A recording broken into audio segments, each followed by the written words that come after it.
Сәлем достар, мен бүгін осындай ажурный блинчиктердің рецептін ұсынатын боламын. Менің каналыма жазылуды ұмытпаңыздар. Ең алдымен біз 2 жұмыртқаның үстіне 3 ас қасық қант салып, ерігенше араластырамыз.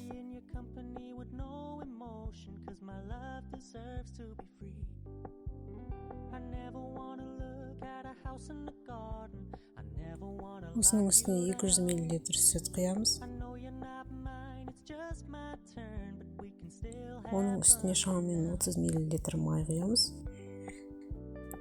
200 грамм ұнды салып, жақсылап араластырамыз. Түйіршіктер қалмау керек. Біздің жаңағы блиныларымыз осындай тесік-тесік, яғни ажурный болып шығу үшін 200 мл кипяток, яғни қайнаған су құямыз. Менде осындай сұйық айран сияқты болып шықты, енді пісіреміз. Асты жабысып қалмас үшін осылай табаны майлап алып кішкене май құйып. Енді блинді жай отта емес, солай орташа отта пісіреміз. Ажурный болып шығуының жаңағы сыры осы қайнаған су құйғанда және қызып тұрған табаға құйсаңыздар, осылай бірден ұсақ-ұсақ тесіктер пайда болады. Біздің блинларымыз дайын болды достар. Міндетті түрде дайындап көріңіздер, каналыма жазылуды ұмытпаңыздар.